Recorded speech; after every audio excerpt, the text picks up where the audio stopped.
anti-Semitism here in the United States. Obviously a problem and one that's been growing. All right, we'll be watching. Indeed. Have a good show tonight. All right, thanks, Connell. Great show. Catch you tomorrow. Welcome to Washington. I'm Blake Berman. This is The Hill on NewsNation. President Trump, Xi Jinping. China today saying the U.S. is being, as they see it, unreasonable. How the White House is responding this evening. Plus, the second story tonight, the Second Amendment. Why the Supreme Court both passed on a case involving AR-15s while also basically saying there is more to come. Also tonight, you could call it mixed signals. Democrats calling themselves roadkill and slow. But why did a Republican senator cite the tooth fairy when facing some major criticism of her own? But first tonight, here from the Hill, terror in Colorado. The FBI saying tonight they believe a lone suspect is behind the attack in Boulder, targeting members of the Jewish community.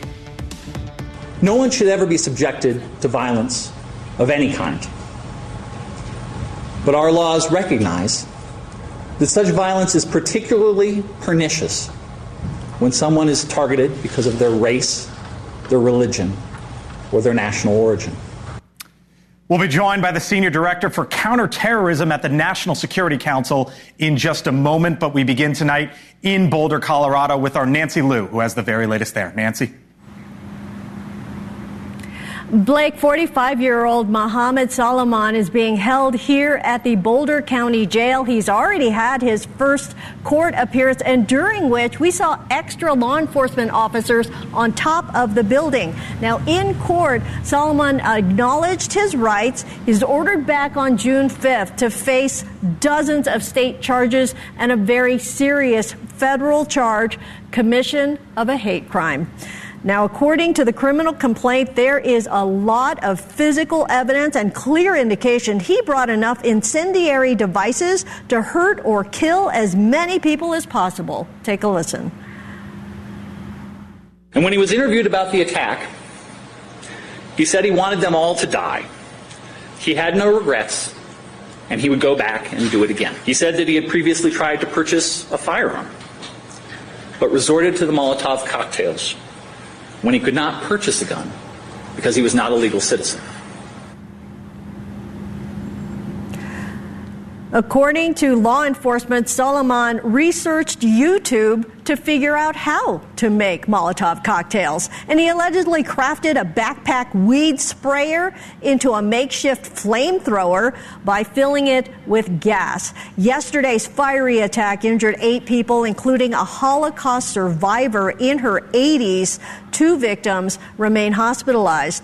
Now, federal officials confirmed to NewsNation that Solomon was in the U.S. illegally, overstaying a tourist visa after arriving in Los Angeles back in 2022. Now, it's not clear when he moved here to Colorado, but the investigation has revealed he's been living in Colorado Springs with a wife and 5 kids, Blake.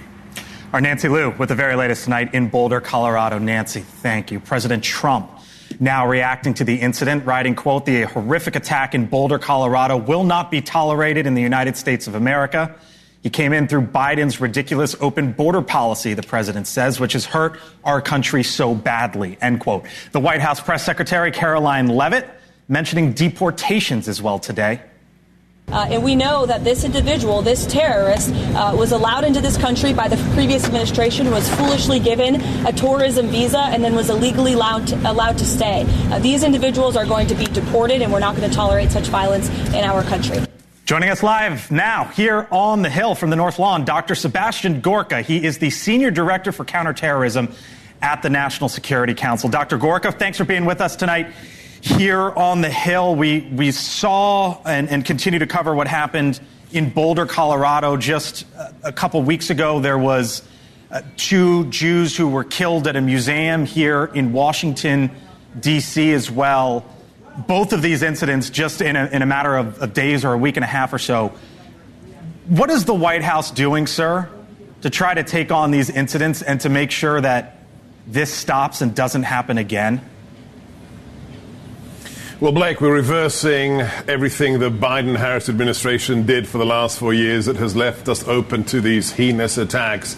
So basically, anybody could come into this country, tens of millions of illegals with zero vetting. They just had to download the CBP1 app paid for by you and me as taxpayers and say that they're here as asylum seekers or overstay their visas, as this individual did. And we're not going to allow that to happen. We've deported more than 200,000 illegals thanks to the incredible work of Governor Noem, now as DHS Secretary, Tom Homan and Stephen Miller as Homeland Security Advisor. And we're identifying the number one threats and getting rid of them. We are undoing the normalization of Jew hatred, because this is what it is. When you have an administration like the Biden administration that normalizes anti-Semitism, whether on the campuses of Ivy League colleges like Harvard, or whether in Congress with the Squad and Ilhan Omar and Rashida Tlaib, this is what you get at the end of the day. We are reversing all of those policies. I heard you just mention deportations, but I'm looking at anti-Semitic incidents in the U.S., Dr. Gorka, over the last decade, and there was a severe spike starting in 2023, continuing in 2024 as well, basically a 900% increase over the last decade or so.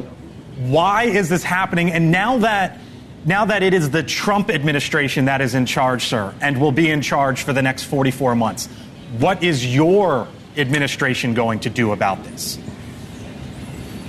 Why is it happening? Well, very simply, because of the left that has normalized Jew hatred. I refuse to even use the word anti-Semitism, because organizations and movements like the BDS, the Boycott, Divest and Sanction movement, are just new cloaked versions of the rank anti-Semitism and Jew hatred of the past. When you have thousands of people on the streets of New York, on the campuses of Harvard and Columbia, chanting from the river to the sea. Those aren't MAGA voters. Those aren't the 77 million who put my former boss back in the White House as the commander-in-chief again. That is the left. And we know what the river to the sea means. That is a genocidal chant. Even if the former President Gay of Harvard, doesn't know what it means, we do. So whether it's making sure that there are no federal funds that go to organizations that are propagating the Jew hatred on their campuses, or whether it is identifying those who are aiding and abetting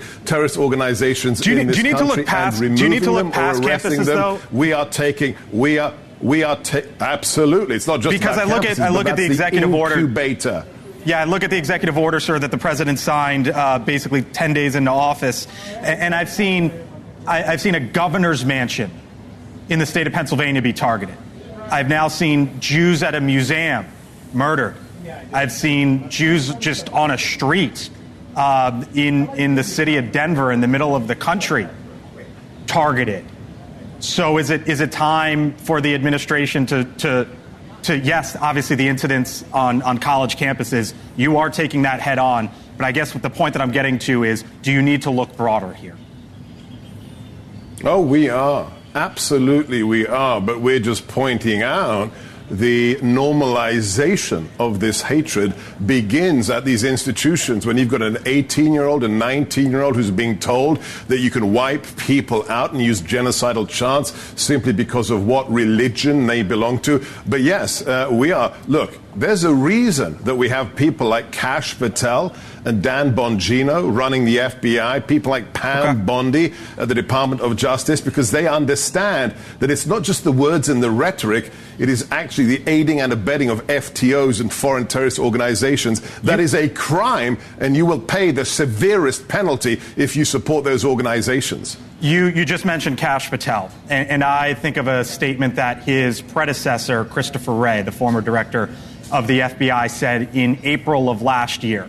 The attack at the museum here in Washington, lone wolf. Today, authorities out there in Denver said they believed it was a lone wolf. Here was Christopher Wray last year, and I want to get your reaction on the other side. Our most immediate concern has been that individuals or small groups will draw some kind of twisted inspiration from the events in the Middle East to carry out attacks here at home. That was him a year ago. It's what happened in May, and it's what happened in June. From your perch, do you believe that? Do you share the same sentiment as former Director Wray? Well, he was lying. I mean, that is the disgraced director of the FBI who, instead of actually hunting down individuals like today's perpetrator, who was here, by the way, for 3 years under the Biden administration illegally. Is it your worry, though, going forward? Hang on. Let me finish my sentence. He proudly declared the biggest investigative operation of the FBI's history was to go after the quote-unquote domestic terrorists of January the 6th, including 72-year-old grandmothers who took selfies inside Congress. That man is a disgrace to the badge he once wore, because instead of going after jihadis like the Boulder, Colorado perpetrator, he did what? He had the FBI illegally surveilling Catholics in Richmond, Virginia, because they went to Latin Mass. Christopher Wray is a disgrace, and good riddance to him. We, under Kat Patel and Dan Bongino, are actually going after the jihadis. What he said there, though, about lone wolves, what I'm getting at, Dr. Gorka, do you share that same view from your perch within the NSC right now?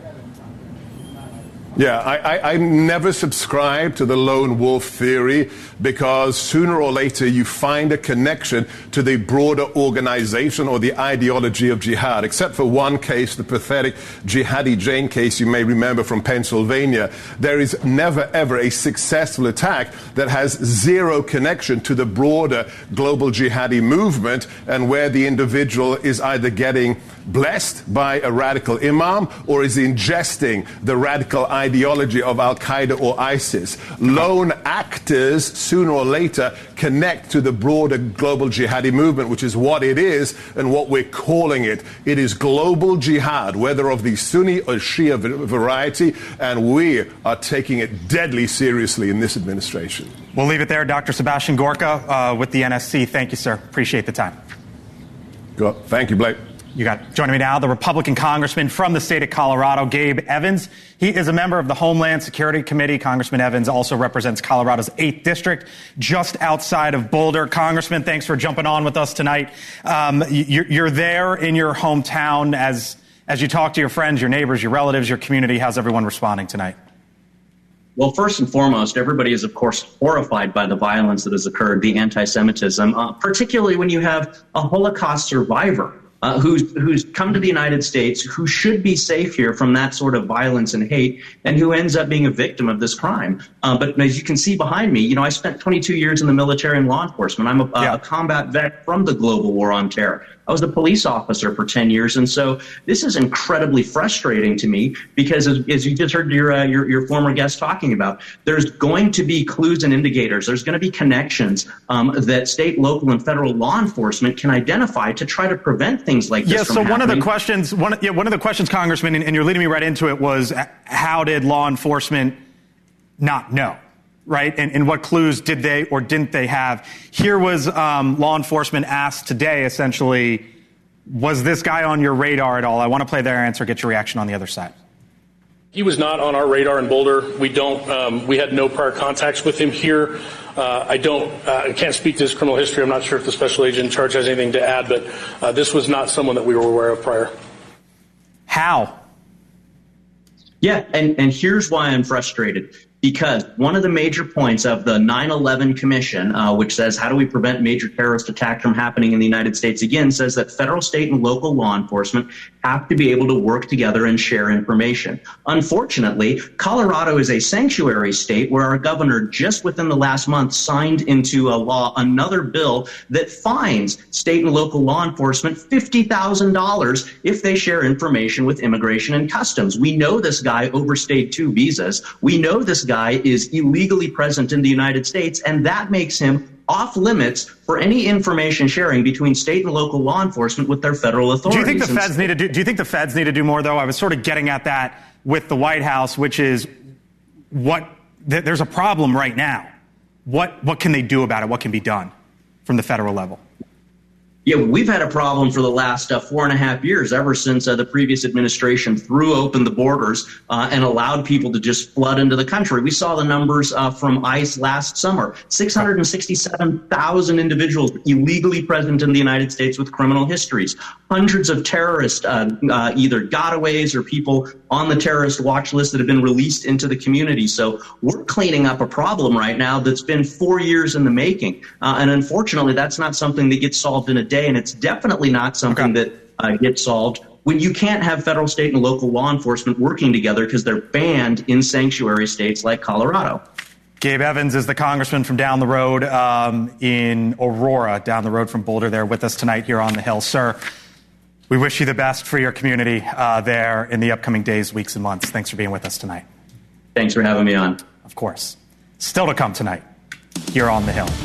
The right to bear arms. Did you hear what the Supreme Court did today? Basically said, you know what, we're not going to touch this thing now, but see you soon. Why, that was their message today. Plus, the fight between the president and China. Is it really as bad as it appears? 2 months since Liberation Day, quote unquote, what has happened? I'm going to show you the numbers. And Tim Walz, he almost became the next vice president. Did he really just call his own party roadkill? Welcome to Washington. Thanks for being with us tonight. I'm Blake Berman. The Hill is back in 4 minutes. See you then.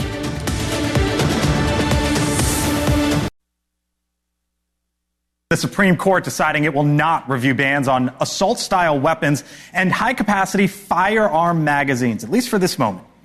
Now, guns and gun ownership, we know this. People have strong opinions on either side of the conversation. But we're diving into this tonight because the High Court gave a pretty big hint today that it could eventually weigh in on the issue of AR-15s. Now, AR-15s are often called America's rifle. It was designed by Armalite in the late 1950s, created as a military rifle that would allow soldiers to hold more ammo, deliver greater firepower with less recoil. The first time an AR-15 was used, Vietnam, 1963. Right now, somewhere in the area of about 1 in 20 Americans own an AR-15. The gun industry estimates there's about 20 million AR-15s in circulation.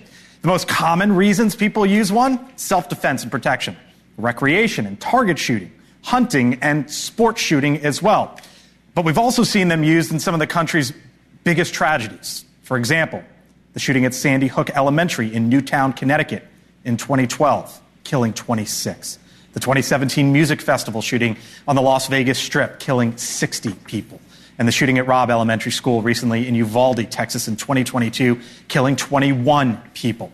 Now today, while the court declined to take up a case involving Maryland's AR-15 ban, the Supreme Court Justice Brett Kavanaugh sent a strong signal that the court could eventually decide the constitutionality of AR-15s, writing, quote, "In my view, this court should and presumably will address the issue soon in the next term or two." With me now, breaking this down, NewsNation legal contributor Jesse Weber with us once again here on the Hill. Hello, sir. Thanks so much for having me. Big topic tonight. Of course, yeah, huge topic. And look, here's why I wanted to talk to you. Let's break this up a couple different ways. They said we're not touching this issue today. Why? So if you listen to Kavanaugh, well, first of all, from a practical point of view, they needed 4 justices to vote to hear the case. They couldn't get it. So Alito wanted to hear it, Gorsuch, Thomas. But Kavanaugh was interesting. He basically said this is an issue that's still being considered by lower courts. The First Circuit's hearing it. The other courts are hearing it. I want more guidance. I want to know how they're ruling on it before we issue a decision. Blake, let me tell you, not only will they hear it, they have to hear it.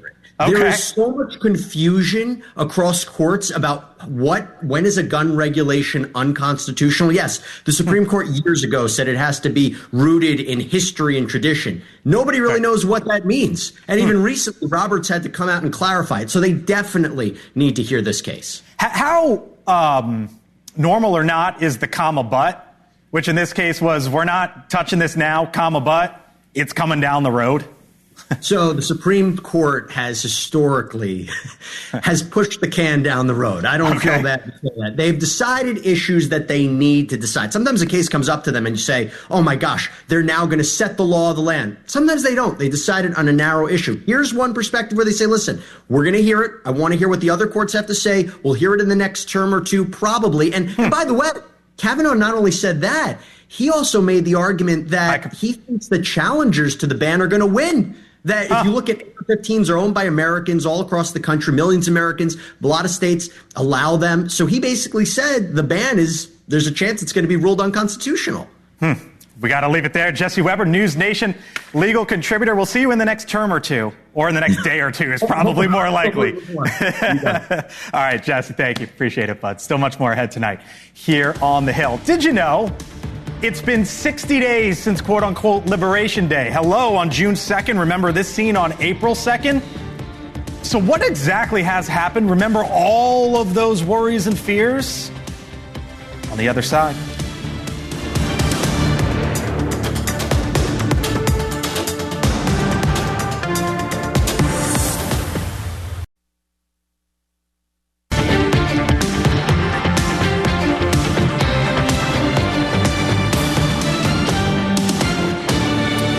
Just about 6:30 here on the East Coast. It's been 2 months, don't you know, since President Trump announced his quote-unquote Liberation Day tariffs. Tariffs that day set off a trade fight between the U.S. and China and certain parts of the world. At least with China, it hasn't let up, and it seemed to escalate over the weekend. President Trump accusing China of violating the 90-day truce that was reached in Switzerland last month. China pushed back, saying that the U.S. undermined discussions by, quote, issuing export control guidelines for AI chips, stopping the sale of chip design and software to China, and announcing the revocation of Chinese student visas. Back and forth we go. Get used to it. But what is the latest? Our Robert Sherman live at the White House. Robert? Yeah, Blake, that back and forth you mentioned between China and the U.S. has been ongoing pretty much ever since the president returned to office in January. But today, the White House says we can expect Presidents Trump and President Xi Jinping to speak one-on-one, likely this week. Take a listen. I can confirm that the two leaders will likely talk this week. And as always, when there are foreign leader calls, we will provide a readout of those calls. Conversation set to happen as both the U.S. and China have accused one another of violating agreements on trade. As tariff negotiations have remained tense since the beginning. The U.S. contending China is holding back products for the industrial supply chain, whereas China says America is, quote, provoking economic and trade frictions. Treasury Secretary Scott Bessent has described negotiations between these two nations as hitting a stall, adding he believes it will take the two heads of state to speak themselves in order to get a deal done. Blake? Robert Sherman live at the White House. Robert, thank you. So here's what I wanted to do, because it's June 2nd, Liberation Day, quote unquote, April 2nd, right? Remember all the concerns and the questions and what comes next. Well, now we have 60 days of sort of knowledge, of data, of what exactly has happened. So let me walk you through some of it. Just 1 week after announcing the tariffs, the president ended up rolling many of them back, the reciprocal tariffs, giving time to negotiate trade deals. But then he ramped up the pressure on China, raising the effective tariff rate from the mid-50s to 145%. But just recently, of course, both sides came to that temporary truce, the president reducing the rate on China to 30%. China, by the way, has dropped it to 10%. So that's some of the timeline. Now, the markets. This is what's happened. Look at this. After dropping sharply following April 2nd, stocks have recovered their losses. This is the 60-day snapshot. The Dow basically flat, the S&P 500 up 4.5%, and look at the NASDAQ absolutely ripping, up 9%. Again, this since April 2nd. Now, the main criticism of the tariffs have been that they will spike prices, but we haven't seen that happen, at least not yet. In April, inflation cooled to the lowest level in 4 years. But there's been some mixed reaction from the retailers. You know that headline from Walmart, right? Walmart raising prices as tariffs drive up costs. That got so much play, and rightfully so. It's one of the biggest companies in this country, right? But how about another one of the big players? Home Depot says it doesn't expect to boost prices because of the tariffs. So where do we go from here? Chris Lizza is a NewsNation contributor. And former Trump budget associate Jessica Anderson with me as well. Hello to you both. Hello. Nice to be here. Happy Monday. Happy Monday. So let's start. Is that a thing? It's a thing. I guess it is now. It is now. So Friday I'm sitting here and I'm like, markets close. Whoa, Trump just jacked up prices, tariffs on steel. Yeah. And then what happens over the weekend? Howard Lutnick, the Commerce Secretary, says tariffs aren't going away. Trump makes some posts. China fires back. And you know what the markets did? They didn't care one bit. They were in the green today, Chris. And that's where we are in part 60 days in. Yeah, and I think honestly, like the lesson the markets have learned, I think 60 days in, is don't take anything he says on tariffs at least all that seriously, right? Because look, as you point out, Blake, the reciprocal tariffs went into place. The market went, yep. But a week later, he suspended the vast majority of them. And what have we seen since then? Well, we're going to EU 50% on June 1st. Well, we're going to suspend it to July 1st. I think they basically are saying, like, Trump is going to Trump on tariffs like he does with everything else. And we are not. I would guess you don't see the peaks and valleys, the big roller coaster going forward. I think it'll return to kind of the more traditional way that we've seen it, because I think it's baked in the cake now for a lot of these guys. So did Trump see what happened, Jessica? Because he raised the tariffs, then he's brought them down, basically kept them at this level. He's said, they've got to deal with the UK, or at least a framework. More are out there. Taking on China, that's as bipartisan as anything that you'll find in Washington. That's a winner. And keep your eye on the bond markets, right? Because the second the bond markets got, I think he called it yippy, right? Or had the yips a little bit. That's the golf term. That's when he made his move on April 9th. And I guess the point is, you kind of have that data and that material out there to look back 60 days in and say, okay, are these the goalposts? Yeah. So the whole point of all of this is to negotiate with China. Let's remember, he campaigned on making things right with China. He campaigned on America not being taken advantage of. And if you look back in even 2024, the United States-China trade relationship was the worst of any trading party. $300 billion. Almost $300 billion. That's so much money of a trade deficit between our largest trading companies. So this whole thing, the last 60, 90, even 100 days has been about making it right with China, forcing them to the table and negotiating. So then here was Caroline Leavitt earlier today, since you talk about China. Watch. Well, the European Union came to the table thanks to President Trump's threat of tariffs, and now we are seeing that they are negotiating in good faith with our delegation. So we remain hopeful and optimistic that a deal can be struck. So is it about China, or is it about the EU and this country and this country and that country? The eye on the prize is China. If he can get China right, and if he can get the trade deal at least somewhat even between our two countries, then everything else is going to follow suit. This whole thing is about China. And I actually think that's why the other things have been dripping into the news the last 10 days. You have the issues in Harvard. You have the fentanyl conversations that are happening on Capitol Hill just behind us this last week. All of these other things are about unfair deals with China. Trade is number one, and then all these other ways that we have been taken advantage of. I keep reminding people, though, from the first tariffs in 2018 on China to the phase one deal at the back end of 2019, that was 20 months. And here we are just a few months in, or 2 months in, I should say. This is going to be a long road, and is it not? I think that's what's hard is I think we live culturally. Trump has some role in this, but he didn't create this. We live in a instant gratification world, right? And the reality, Jessica can speak this way smarter than I can. The reality of these things is that trade deals are not just like, they're not. Oh, well, we shook hands. They're not overnight. It's extremely complicated. And I think he sets this thing where it's like, even in Ukraine and Russia, well, I don't know if they want a deal. It's like, well, we're talking about a ceasefire with land acquisition. Like, it's not, none of these things are as easy, but we live in a world where it's like, why don't I have my pizza? I ordered it 32 seconds ago. I think it's hard with that. When do you, so if there is a deal with China, let me leave you with this. If there is a deal with China on a, let's just call it a phase one or something like it, and I use that term because that's what happened last time, how long does it take to get there? Oh, I think we're weeks, if not a few months away. This is not going to be an overnight thing. A few months would be quick, though. And I think we should be pleased with that. Okay. Look, and I think the American people actually, I mean, I agree, we like things quickly, but on this, the more I talk to Americans out in America, they're willing to wait because they want to get this right.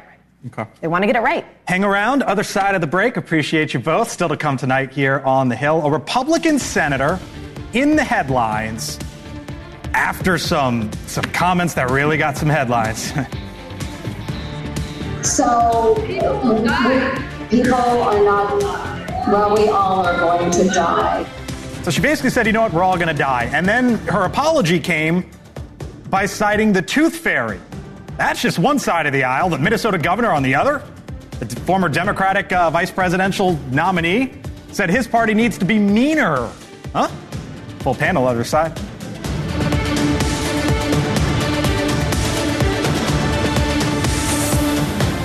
Thank you for joining me here on NewsNation. No matter where you are, America's fastest growing, down the middle, unbiased, breaking news coverage is always at your fingertips. Download the NewsNation app or go to newsnationnow.com to learn how.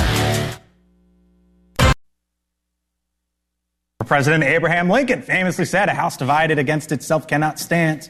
According to a new poll, when it comes to party leadership, only 16% see the Democratic Party as one with strong leaders. That compares to 40% who say that description applies to Republicans. So are the Democrats a party that's lost in the wilderness? Listen to how two Democrats, the former vice presidential candidate Tim Walz, the current Maryland governor Wes Moore, describe the state of their party. They don't want to see us standing like a deer in the goddamn headlights. And there's a good reason for that. Nobody votes for roadkill. Nobody votes for roadkill. Gone are the days when the Democrats are the party of no and slow. We must be the party of yes and now. Now, while the Democratic Party tries to find a path forward, Republicans are still having a bit of a conversation of their own on how to go about the big, beautiful bill. During a town hall on Friday in which the Iowa Senator Joni Ernst dismissed an attendee who yelled out their concern about potential cuts to Medicaid in the bill. Quote, she said, "People are going to die." And this was the senator's response. So, people are not, well, we all are going to die. And over the weekend, the senator responded with this. I made an incorrect assumption that everyone in the auditorium understood that, yes, we are all going to perish from this earth. So I apologize. And I'm really, really glad that I did not have to bring up the subject of the tooth fairy as well.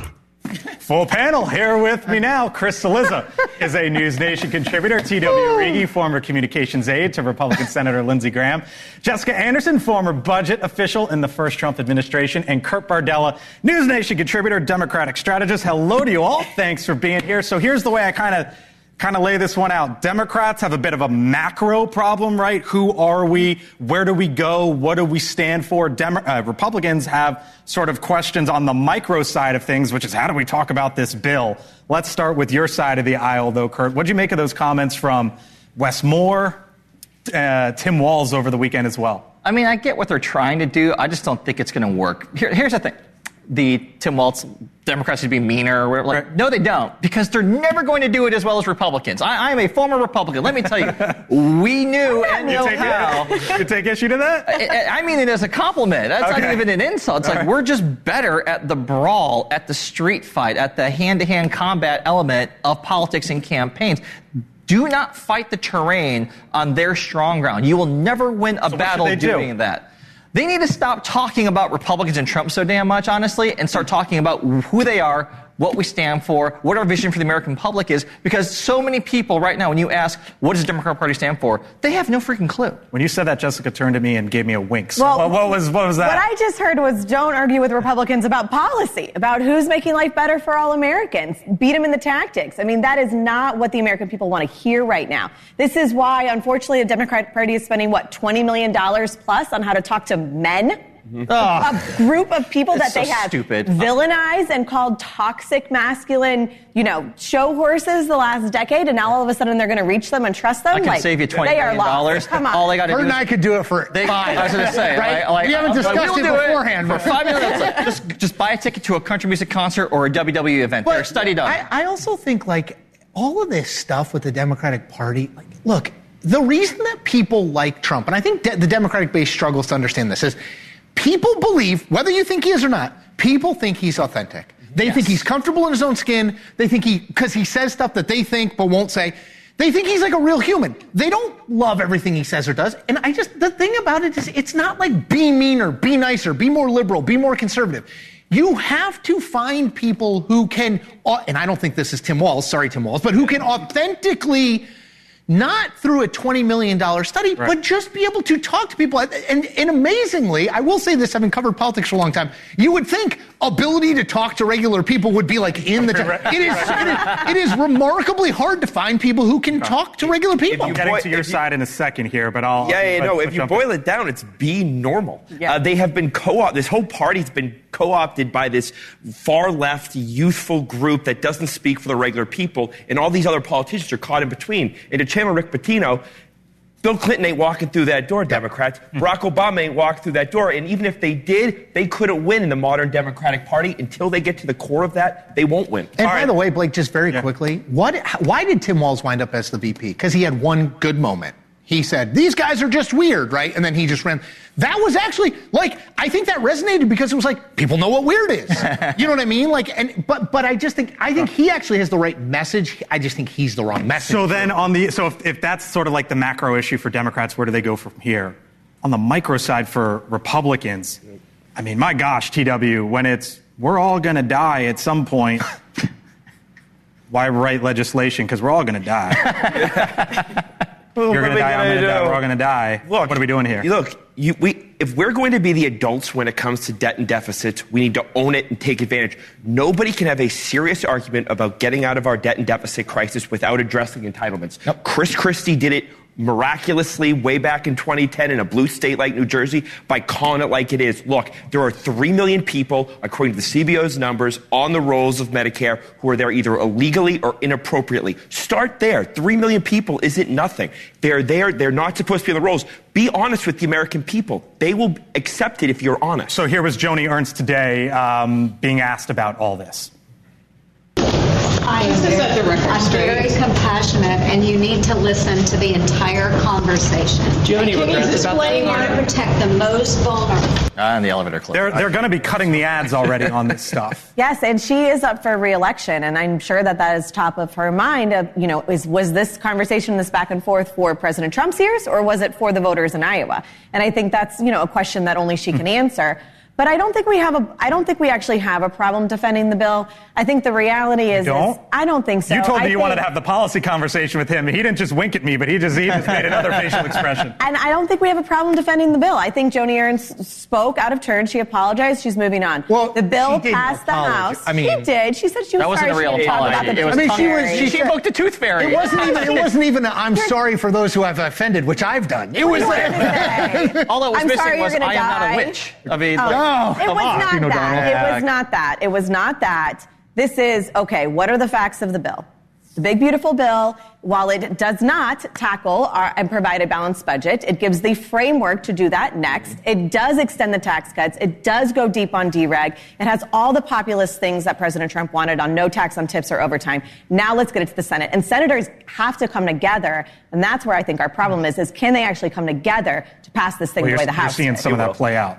I mean, I think the challenge for Republicans is you have a large swath of the Republican Party that's spent a lot of oxygen over years talking about we need to be fiscally responsible. We need to balance the budget. We need to address a deficit. It's irresponsible. It's a spend.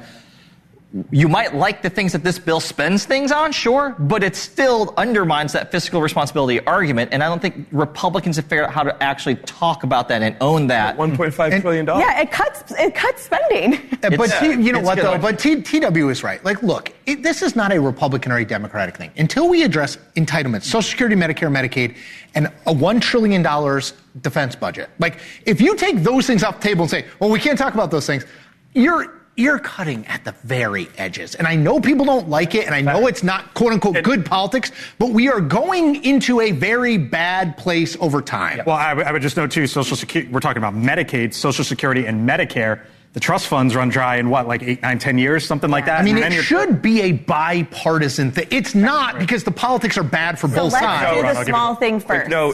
If George W. Bush was successful in his second term and passed Social Security reform, we wouldn't be in this position. Yeah, got to leave it here. Thank you all. Appreciate it. Still to come here on the Hill. By the way, tomorrow I'm going to chat with the Republican senator from Wisconsin, Ron Johnson, about all of this. Have you heard what he's saying? He is he's no fan of what's going on his side of the aisle. That's tomorrow here on the Hill. Still to come, though. Before then, he's one of the country's best golfers. Delivered a powerful message without saying a word. My take on the other side of the break, and coming up on Elizabeth Vargas Reports, Elizabeth will speak live with the Senior Advisor of Customs and Border Protection about the attack in Boulder. That's at 7 o'clock right here on NewsNation. My take, other side.